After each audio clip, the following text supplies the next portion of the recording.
Imagine this: you're 35, maybe 45, or 65. Every morning you wake up, go to work, eat, talk to people, yet deep down you know you're not living, you're just existing. You're tired, but you don't know why. You've got stability, but your soul feels hollow. You share your life with someone, yet there's no real connection anymore. Everything moves on autopilot, as if you've been sleepwalking through your own life. And one day, you look in the mirror. You see a stranger staring back, dull eyes, heavy shoulders. A voice inside whispers, "Where did I go?" But what you're feeling isn't just a problem of the modern world. Marcus Aurelius, the most powerful man alive, once wrote in Meditations, how much trouble he avoids who does not look to see what his neighbor says or does. Seneca, one of Rome's wealthiest men, confessed he wrestled with anxiety, anger, and the sense that time was slipping away. And Epictetus, a slave-turned-philosopher, taught that freedom is not achieved by having everything, but by needing less.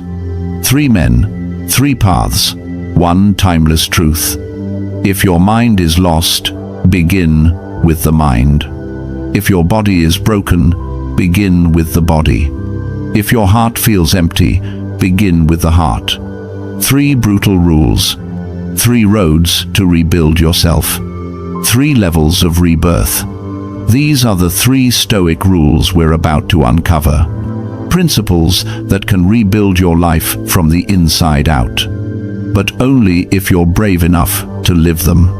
Let's begin. Rule 1. Fix the mind. Marcus Aurelius once wrote, "You have power over your mind, not outside events. Realize this, and you will find strength."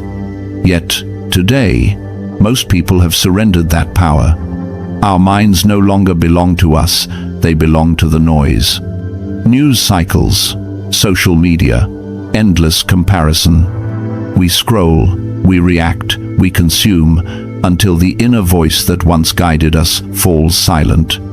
Your mind has become a battlefield, and you didn't even notice the invasion. 1. Detox the mind. You can't build a new life using old thoughts. You can't feed your brain with junk and expect clarity. Just as a strong body can't thrive on fast food, a strong mind can't thrive on mental garbage. So here's the challenge: 7 days. For the first 30 minutes of every morning, feed your mind truth, not trash. Read philosophy. Read the lives of those who overcame the impossible. Study skills that make you sharper, calmer, more resilient. Don't call it reading, call it training. Because your mind is either your greatest weapon or your worst prison.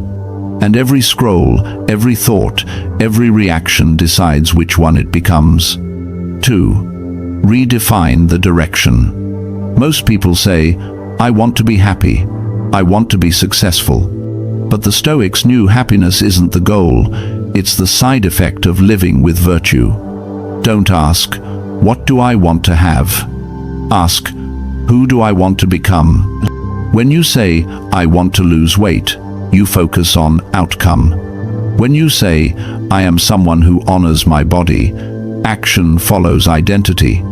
That's not habit change, that's identity shift. Write this down.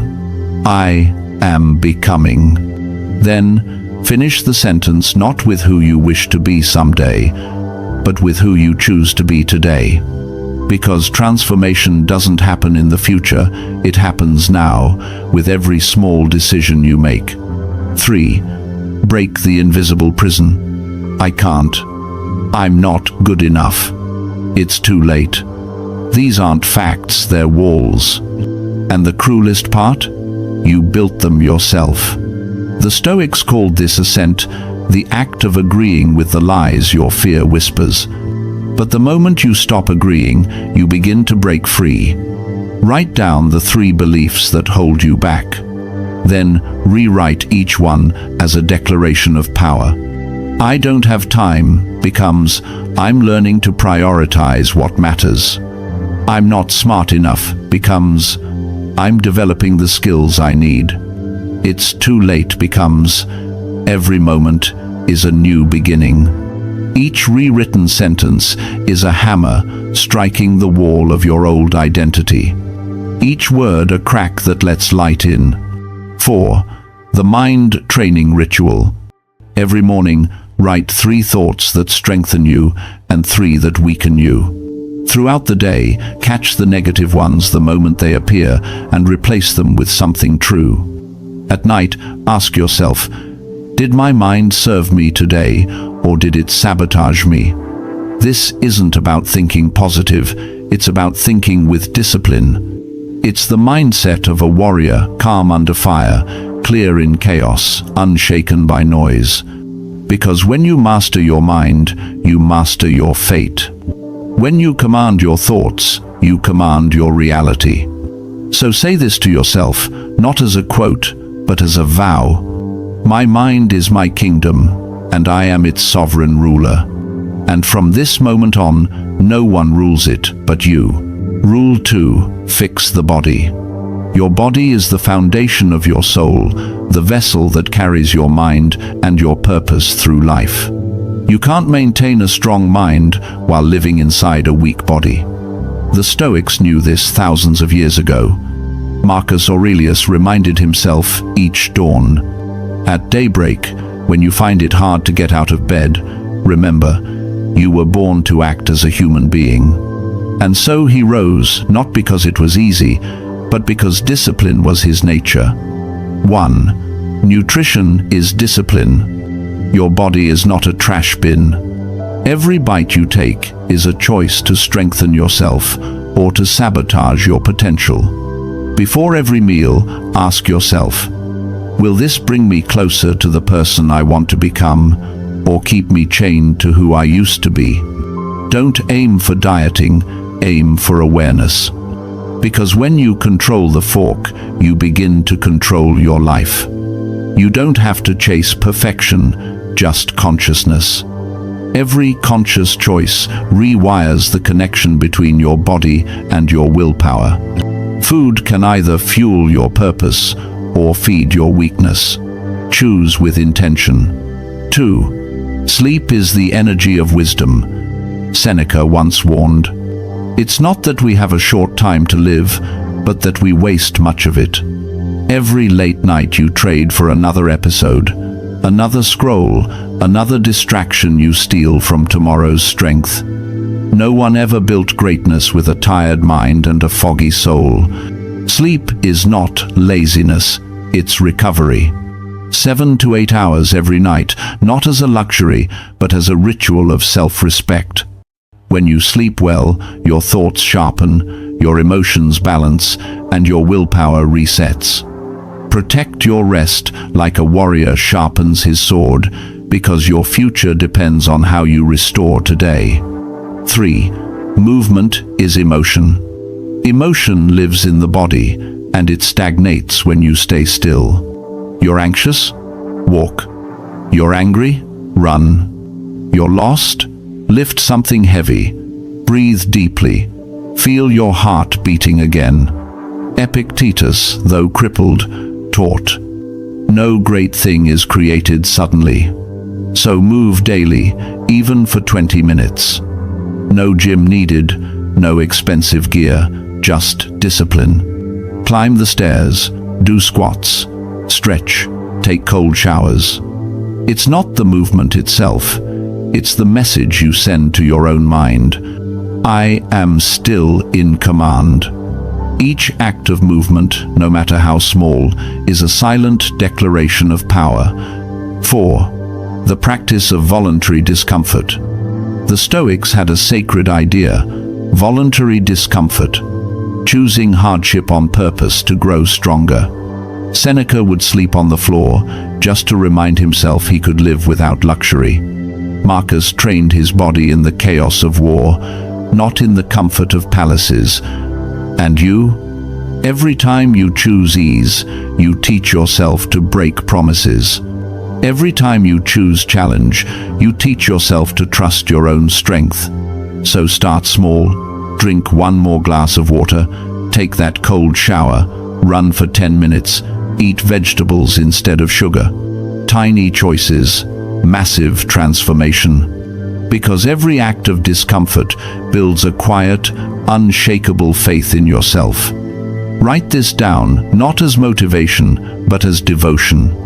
My body is my temple, and I am its loyal guardian. Now, rise and act like it. Rule 3, fix the heart. Have you ever felt empty, even when life looks fine from the outside? That's not weakness. That's a silent signal your heart has gone numb. You built walls to protect yourself from pain, but walls don't just keep out the hurt, they keep out the joy too. Marcus Aurelius wrote, "Be like the rock against which the waves break, it stands firm, and the raging waters fall still around it." A strong heart is not the one that never feels pain. It's the one that stays open, even after being broken. 1. Find your heart again. Sit still. No phone, no music, no distractions. Then ask yourself 3 questions. If I could not fail, how would I live? What am I pretending not to care about when deep down I care deeply? And when no one is watching, who am I really? Don't run from the answers that make your chest tighten. That trembling is proof you're still alive. Write down what you hear, because those words aren't just thoughts, they're whispers from your soul, begging to be heard.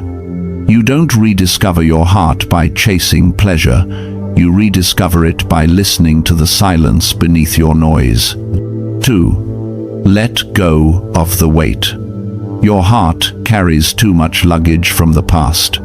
Anger, guilt, regret, fear, disappointment. Those things aren't you, they're just stories you've been replaying for too long. Epictetus once said, "It's not what happens to you that hurts, but how you react to it." So tonight and for the next 30 nights, write one thing you forgive. Forgive a person, forgive yourself. Not because they deserve peace, but because you do. When you let go, you don't become weak, you become weightless. Forgiveness isn't surrender, it's liberation. It's the art of putting down the chains you were never meant to carry. 3. Live with purpose. A heart without direction will always wander in darkness. The Stoics called it sympathia, the idea that every soul is connected to every other. Marcus wrote, "What harms the hive harms the bee." You were never meant to live just for yourself. The heart beats to serve, to give, to connect. Purpose is not something you find. Purpose is something you create through action. So, pay attention. When do you feel most alive? When you help someone, when you create, when you teach, share, or love. Those moments are clues, the compass of your heart pointing you home. Start small. Help one person. Create one act of kindness. Don't wait for perfection. Start with sincerity. Because a heart that gives never runs empty. It expands, it overflows, it becomes unbreakable. Write this down and mean it.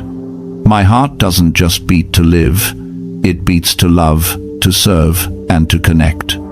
And when you live that truth, your heart will never go numb again. Now that you understand the essence of the 3 principles, the question is, are they connected? These 3 rules do not stand alone. They form a circle of rebirth.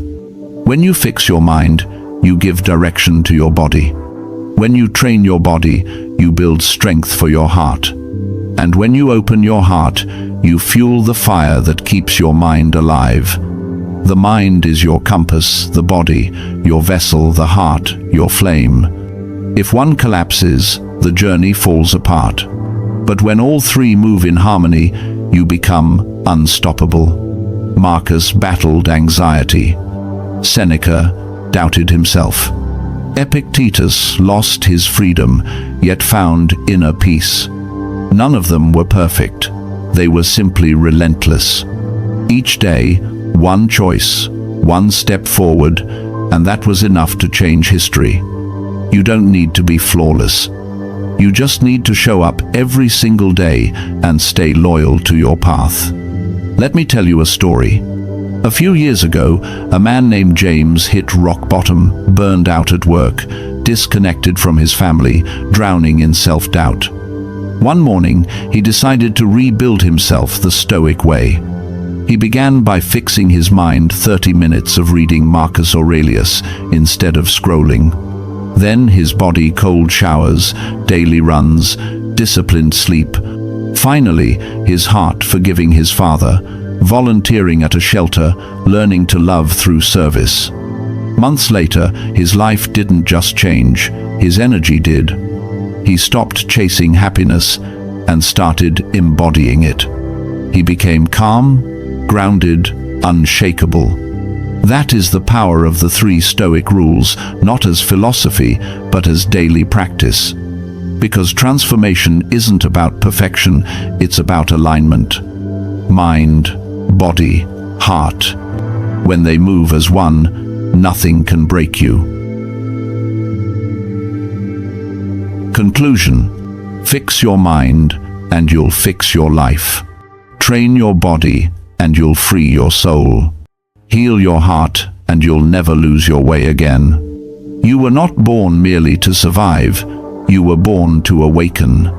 The world doesn't need another copy, it needs you. The raw, honest, powerful, unbreakable version of you. And once you begin this path, you'll realize something profound. There is no old life to go back to. There's only the new life waiting for you to rise and claim it. So, write this deep into your mind. I am the author of my own transformation. I am the warrior of my mind, the guardian of my body, and the protector of my heart. Now stand tall. Take a deep breath.